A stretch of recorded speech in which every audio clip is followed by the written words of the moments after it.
Ceux qui veulent l'éloquence dans la prière, c'est qu'ils n'ont pas chaud d'abord. Parce que quand ça te chauffe, que ton voisin soit agrégé en lettres modernes ou en, je ne sais quoi, en philosophie, tu t'en fous. Grâce Académie.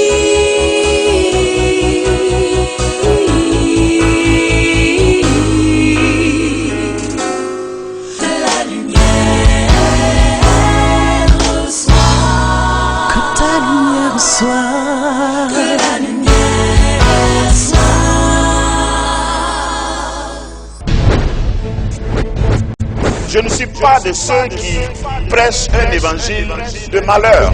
Je ne suis pas en train de vous dire que toute la vie chrétienne se résume en pressoir.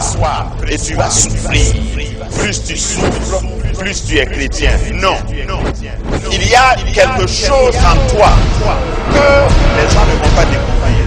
Tant que tu ne passes pas par l'église, où tu vas être seul, où tu vas être sur ton lit, tu pleures et les larmes coulent sans que ta voix ne sorte. Je conviens que la plupart des chrétiens visent la couronne. On veut être victorieux. On veut régner avec Christ.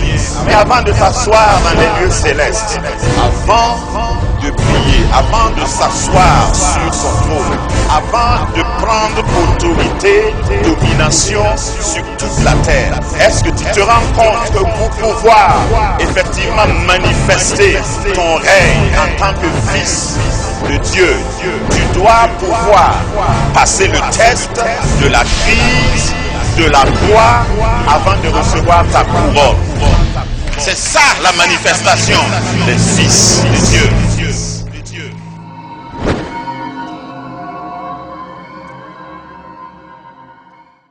Oh, je lève ma main droite sous cette onction et je déclare que tu ne vas plus transpirer inutilement.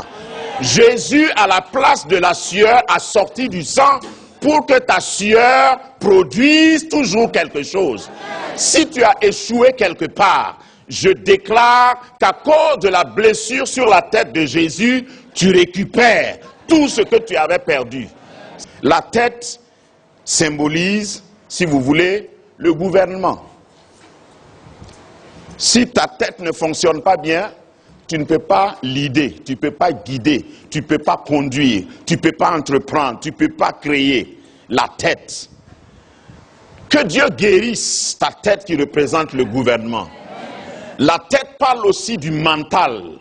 C'est dans la tête que tu conçois. C'est dans la tête que tu vois avant de voir avec les yeux. C'est dans la tête que tu te projettes. Si tu es mentalement atteint, tu ne peux rien accomplir de bon. Tu es bloqué. Tu es une personne, mais tu ne peux pas avancer. Tu ne peux pas réaliser quelque chose. Que Dieu répare toute blessure mentale dans ta vie. La tête représente le leadership. Oh, tu es né pour être grand. Mais on dirait que quelquefois, quand toi-même tu te regardes, tu es petit. Tu es né pour être leader. Mais quand toi-même tu analyses ta situation, c'est comme si tu es suiveur au lieu d'être leader. Que Dieu guérisse cette partie atteinte pour que tu sois repositionné, que tu reprennes ta place de leadership. La tête représente aussi la primauté. Numéro uno. C'est toi qui dois être devant. C'est toi, on commence par toi. Quand je te rencontre, c'est toi que je vois. Ta tête d'abord. Parce que je suis en train de parler, si vous commencez à ne plus voir ma tête, même ceux qui croient en moi, qui m'appellent cher pasteur, ils vont fuir. Ta tête, c'est toi. C'est pourquoi les femmes arrangent bien leur tête. Téticure, ou bien on dit quoi? Oh non? Ce qui fait pour la tête, là, ça s'appelle quoi? Coiffure seulement. Ah, d'accord. Comme il y a manicure, pédicure, je croyais qu'il y avait téticure aussi. Bon. La tête est arrangée. Les femmes savent arranger leur tête. Arranger le visage. Mettre une espèce de peinture dessus. Il y a des femmes, quand tu les vois sans leur peinture, tu ne les reconnais pas. Ta tête, c'est toi. Et la première chose que tu veux soigner en sortant, c'est ta tête. Que Dieu, par les blessures de la tête de Jésus, te soigne. Oh, ici, là, je parle même de ton apparence. Hein. Je ne parle pas dans le flou. Que quand les gens vont te regarder, ils disent, waouh, c'est toi-même qu'on attendait. Tu corresponds exactement à ce qu'on...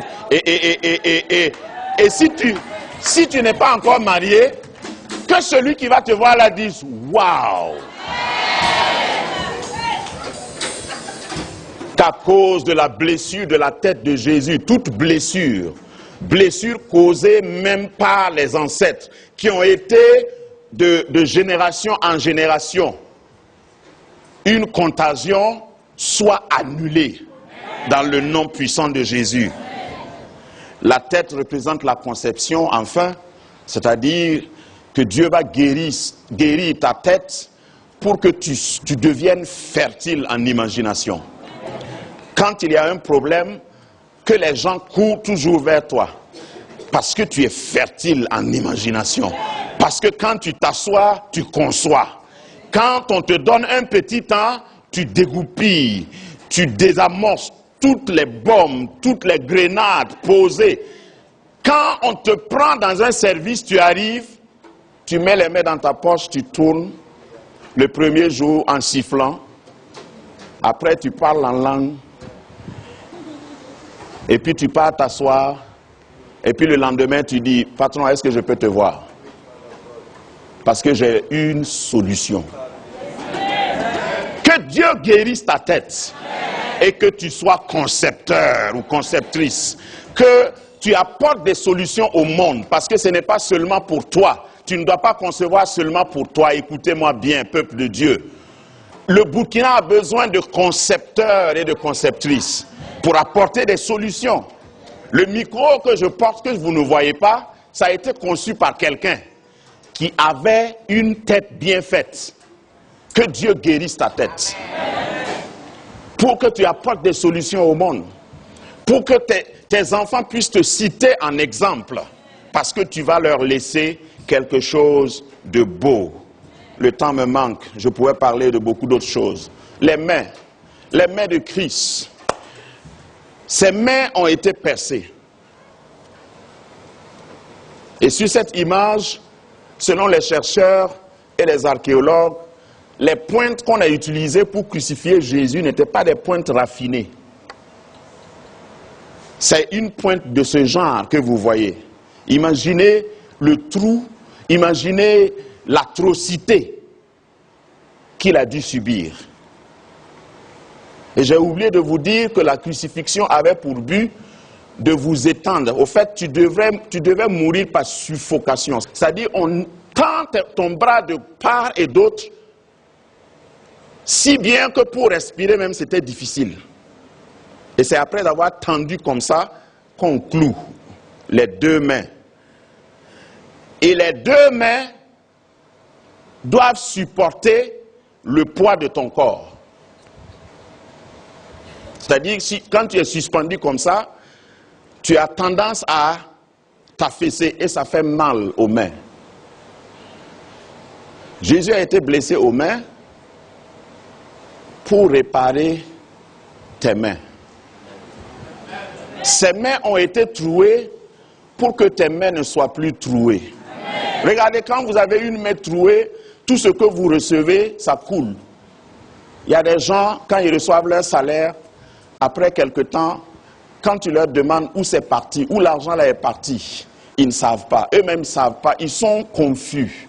Il y a des gens, même quand ils ont une richesse, même quand ils ont un emploi, même quand on les positionne quelque part, à un moment donné, ils font le bilan et ils se demandent, mais qu'est-ce que j'ai bien pu faire? Ce n'est pas des gens qui sont fous, folles, ce n'est pas des gens qui sont insensés, mais à un moment donné, ils ne savent pas où est entré ce qui est entré dans leurs mains, où est passée la bénédiction qu'ils ont reçue. Parce que tout ce qu'on te donne, tu reçois avec ta main. Toute bénédiction tangible transite d'abord par ta main avant d'aller dans un coffre ou quelque part. Que Dieu guérisse tes mains. Amen. Que tes mains ne soient plus jamais trouées. Amen. Que ce qui va entrer dans tes mains Au lieu que ça disparaisse, ça se reproduise, ça se multiplie. Que tout ce que tes mains vont toucher à partir d'aujourd'hui prospère, grandisse. Les mains représentent le travail. Le travail, parce que tu dois travailler. On t'a donné 2 mains et Dieu a mis tes mains comme elles sont pour que tu puisses travailler. Tes mains doivent savoir faire quelque chose. Le savoir-faire. Que Dieu guérisse tes mains. Par les maîtrissures des mains de Jésus, que tu reçoives des mains qui peuvent faire des choses. Et en parlant de ça, une pensée me vient. Il y a eu un concours il y a plusieurs années à New York. C'était un concours de beauté. Et il y a une femme qui a été brûlée au visage. Mais elle était auparavant très jolie. Et quand elle a appris qu'il y a un concours de beauté, elle est partie quand même pour regarder. Mais si elle n'avait pas été brûlée au visage, elle pouvait participer et gagner. Ça, c'était clair. Donc, elle était assise dans la foule et à côté d'elle s'est assis un bijoutier, un grand bijoutier. Son visage, le visage de cette femme était horrible. C'était difficile de supporter parce que son visage était déformé malgré les réparations chirurgicales, esthétiques qu'on a pu faire. Mais ce bijoutier qui était à côté d'elle a remarqué ses doigts. Quand elle voulait prendre quelque chose dans son sac à côté. Et le bijoutier a dit, « Waouh, madame, vous avez de très beaux doigts. Est-ce qu'on peut se voir à la fin de la cérémonie ?» Cette dame croyait qu'on se moquait d'elle. Je te parle des mains réparées. Parce que Dieu ne va pas tout enlever. Même si ton visage est brûlé, il va te donner des mains qui peuvent étonner les grands. Et à la fin, pour couper court, à la fin de la cérémonie, le monsieur le voit, le grand bijoutier, le voit d'une grande marque et dit, « Je voudrais signer un contrat avec vous. » Pourquoi faire? Il dit, « Je veux que vous portez nos bijoux et que vous posez simplement votre main sur le velours et on va faire une photo pour mettre dans notre magazine. Parce que vos doigts sont jolis à voir. » La dame, à partir de ce jour, est devenue millionnaire. Juste à cause de sa main. Donc, chaque matin, elle a des séances photos. Et quand elle entre dans l'entreprise, les gens la regardent et disent, qu'est-ce qu'elle vient faire ici même? Regarde, partout où on t'a négligé à cause de ton visage, Dieu réparera tes mains pour que tes mains produisent. Regarde. Dieu va imposer tes mains à ceux qui ne veulent pas voir ton visage. Tu ne sais pas de quoi je parle, mais je vois ça en esprit. Il y a des gens, quand ils te voient, ils disent, oh, lui là encore. Alors que tes mains sont des mains d'or.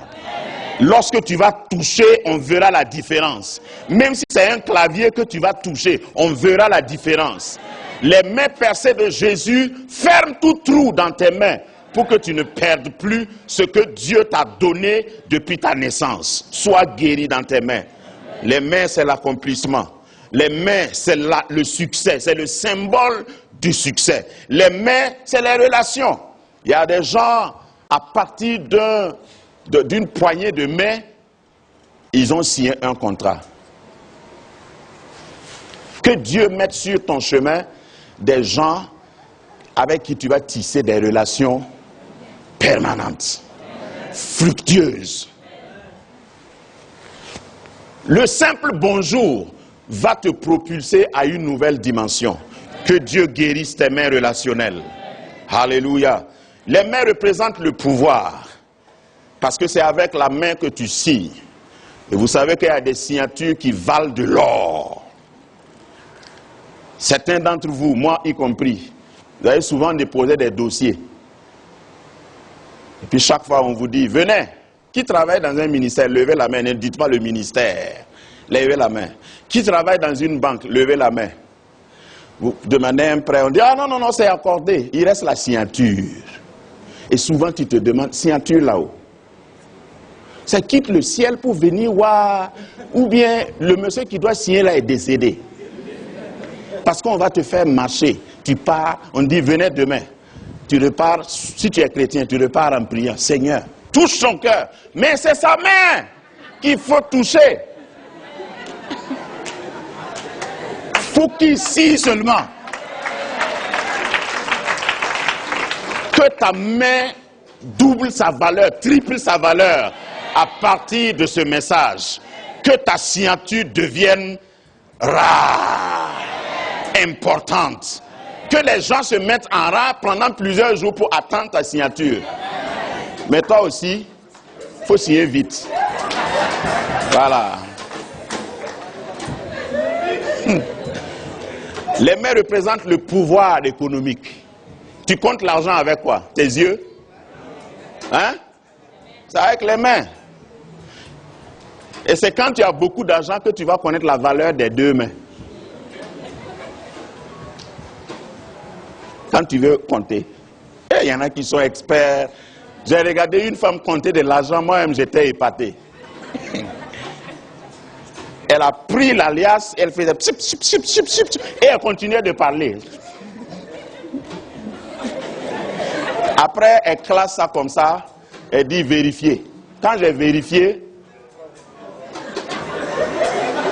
que Dieu te donne des mains de pouvoir économique.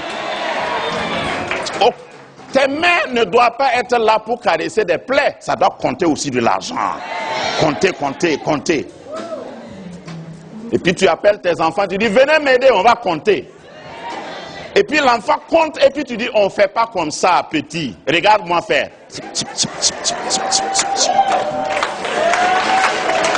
Pouvoir économique. Les mains de Jésus ont été percées pour que je sois guéri dans mes mains, pour accomplir, pour devenir une puissance économique. Et puis à un niveau, je ne peux pas finir sans te dire ça, qu'à un niveau, tu ne comptes plus toi-même l'argent. Parce que ça c'est du travail. Et c'est un peu salissant, ou bien.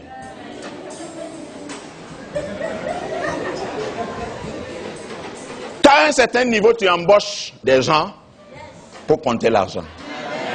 Nous tirons notre fondement de Ésaïe 58, le verset 12, qui dit « Les tiens rebâtiront sur d'anciennes ruines, tu releveras des fondements antiques, on t'appellera réparateur des brèches, celui qui restaure les chemins, qui rend le pays habitable. » Notre credo, l'unité dans les choses essentielles, la liberté utile dans les choses non essentielles et l'amour en toutes choses.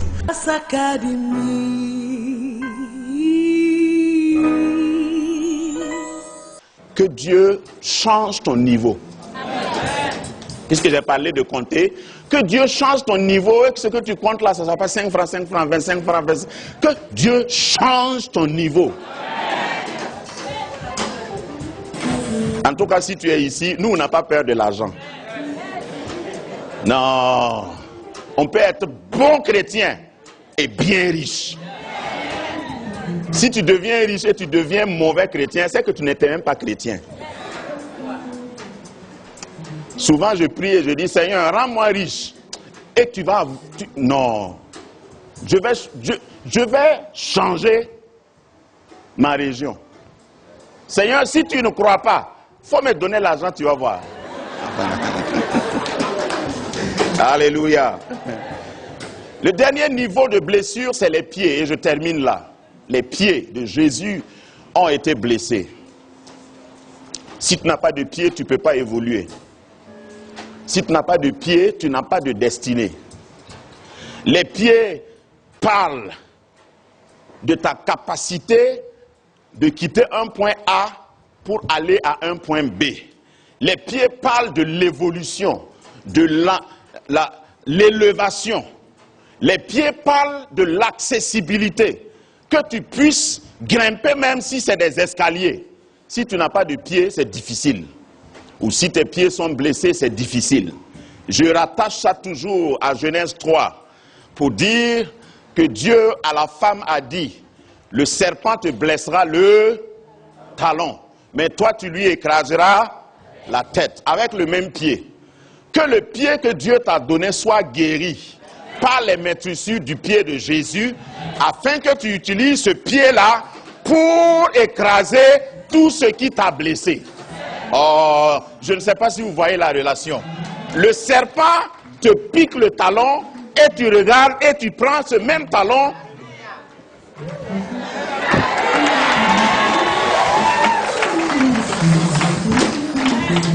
Que Dieu guérisse tes pieds pour que tu ailles là où ton grand-père n'a pas été. Pour que tu ailles là où ton papa n'a pas été. Pour que tu arrives là-bas, et ça c'est la grâce, et tu appelles ton père. Tu sais où je suis? Et ton père dit, mon fils ou bien ma fille, tu es où? Je suis actuellement sur la lune.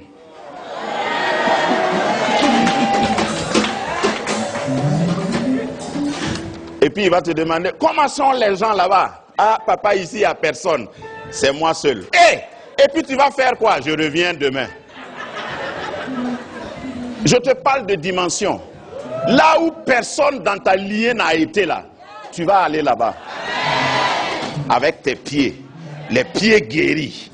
Les pieds éclairés par la parole de Dieu. Une lampe à mes pieds. Tu progresses. Même dans l'obscurité, toi tu vois clair. Là où les autres tombent, toi tu restes debout. Tu avances. Parce que tes pieds ont été guéris. Et s'il te plaît, ne reste pas sur place. Si Dieu a guéri tes pieds, marche. Parce que c'est ce qu'il a dit à son peuple. Dans Deutéronome 11, 24, il dit tout lieu. Est-ce qu'il a dit Burkina Faso? Est-ce qu'il a dit ton village? Il dit tout lieu. Bon, si tu es un citoyen du royaume comme moi, tu sais que Dieu a créé la terre et les hommes ont créé les frontières. Ce n'est pas Dieu qui a créé les frontières. Mon Dieu là me dit tout lieu. Donc je marche. Avec ou sans visa. Si tu ne me donnes pas le visa, je vais là-bas dans mes pensées. De temps en temps, prends le temps et tu t'assois comme ça, tu fermes les yeux. Et tu imagines que tu es sur la plage de Honolulu. Et à un vent frais. Et tu dis, ouais, il fait chaud à Ouaga, mais ici, il fait bon. Regarde. Pour rêver, tu n'as pas besoin de visa. Celui qui ne te donne pas visa, là, il s'est trompé. Ressors de l'ambassade, les yeux fermés, et tu dis, ah ouais. Mais New York est joli, hein? Alléluia. Que Dieu guérisse tes pieds. Qu'il t'amène à des hauteurs. L'Éternel est ma force, dit David. Et il rend mes pieds semblables à ceux des biches. Il me fait marcher sur des lieux élevés. Parce que, vous savez, il y a des animaux qui ne peuvent pas grimper les hauteurs. Pas la biche. La biche, ce qu'elle aime même, c'est quand c'est élevé. Tu vas la voir grimper. Tu vas grimper. Regarde, tu vas même grimper plus vite que tes instructeurs. Tu vas grimper plus vite que ceux qui t'ont dévancé. Parce qu'il y a des gens qui t'ont dévancé. Au fait, ils t'ont précédé, mais ils ne t'ont pas dévancé. Nuance. Il y a des gens qui t'ont précédé. Et puis toi, tu te lèves après, à cause de tes pieds guéris, tu les dépasses. Et tu arrives avant eux. Oh, Dieu a guéri des gens. Je n'ai pas le temps pour parler du côté de Jésus, mais retiens que cela parle des blessures émotionnelles. On a percé son côté. De l'eau et du sang sont sortis. Il y a des gens qui sont abîmés émotionnellement. Leur cœur est percé. Percé par l'injustice, percé par la déception. Blessures émotionnelles de tout genre. C'est pourquoi je vous disais au début, je prêche Jésus avec passion. Pourquoi? Parce qu'il est passé par ça. La déception là.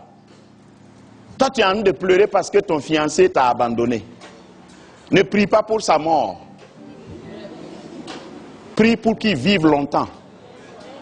Comme ça il va voir ton mariage à la télé. Puisque je sais que tu ne vas pas l'inviter. Mais au moins à la télé, il va voir.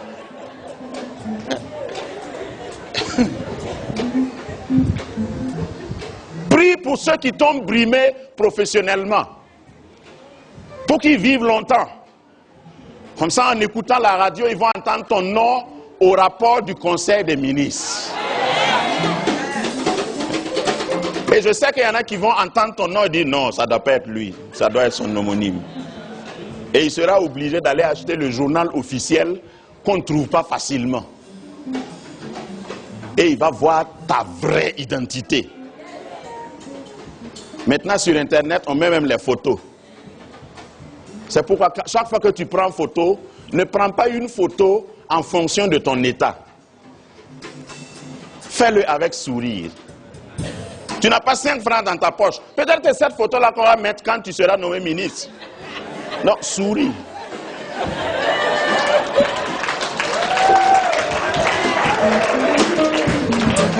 Oh, moi je crois en un Dieu qui change mes dimensions. Si je suis né petit, je ne dois pas mourir petit. Parce que mon Dieu, le Jésus que je sers, soigne même les pieds. Il arrange mes pieds. Mes pieds sont beaux parce que j'annonce l'évangile. Qu'ils sont beaux, les pieds de ceux qui annoncent l'évangile. Si tu croyais que tes pieds ne sont pas importants et tes émotions sont guéries également pour que tu puisses regarder l'avenir en face. Que tu puisses parler à tes enfants sans aigreur. Que tu n'aies pas toujours besoin de dire aux enfants, le monde est injuste. Il faut faire attention au voisin là, c'est un sorcier. Il ne faut pas sortir. Quand tu quittes l'école là, salue pas quelqu'un. Si ton bic tombe, ne t'assois pas pour prendre. Ne touche pas au sol. Non. Ça c'est quand tes émotions ne sont pas guéries. Moi j'ai été blessé dans la vie. Mais je suis guéri. Les gens croient t'éjecter. Dieu t'injecte quelque part quand les gens t'éjectent. Au fait, il t'a sorti ici pour t'imposer là. Et quand tu vas arriver à la prochaine étape, les gens vont dire, mais toi tu étais où? On te cherchait depuis longtemps. Mais c'est toi qu'il nous fallait dans notre entreprise. Que cela t'arrive au nom de Jésus. Alors si tu es d'accord, lève-toi. On va terminer. Si j'ai été long, pardonnez-moi. Je parlais de Pâques. C'est sérieux. Dis avec moi, Seigneur, par tes meurtrissures, j'ai été guéri. Ma tête est guérie. Mes mains sont guéries. Mes pieds sont guéris. Aucune blessure ne sera permanente désormais dans ma vie. Lorsque je serai blessé, dans n'importe quel endroit, à n'importe quel niveau, je serai guéri. Je conjure ma guérison au passé et au présent. Tout malheur qui m'atteint, c'est qu'il y a un bonheur qui m'arrive. Mes pieds, mes mains, ma tête, mon côté sont guéris. Tu as reçu des coups. Tu as reçu 39 coups qui représentent les 39 catégories de maladies. Entre parenthèses, ça c'est scientifiquement prouvé. On a dit que toutes les maladies au monde, on peut les classer en 39 catégories. Et Jésus a reçu 39 fouets, coups de fouet. Toutes les catégories de maladies, je les ai déjà vaincus. Parce que tu as été frappé 39 fois. Toutes ces plaies que t'ont laissé tous ces coups ont été cicatrisées. Alors je proclame que je suis guéri, je suis rétabli, je suis restauré physiquement, spirituellement, émotionnellement. Je suis guéri. Je présente mon corps comme ton temple. Chaque partie de mon corps a déjà été soignée à la croix Parce que tu es monté avec ton corps. Seigneur, me voici. Fais de moi un prodige, un oracle pour mes voisins, pour mes contemporains. Je marche sur les hauteurs. Tu garderas mon pied afin qu'il ne se heurte à aucune pierre. Merci pour mon élévation. Merci pour mon repositionnement. Merci pour Pâques. Parce que je suis ressuscité avec toi. Au nom de Jésus. Amen. Bonne semaine et que le Seigneur vous bénisse. Académie, rebâtir, restaurer, réparer, relever, rendre. Il y a une étape où on vit les miracles. Il y a une autre étape où on décide de connaître le Dieu de miracle. Et c'est ma détermination. Est-ce que tu connais l'auteur du miracle dans ta vie? Parce que quand tu connais cet auteur, le jour même qu'il ne fait pas de miracle, tu es calme.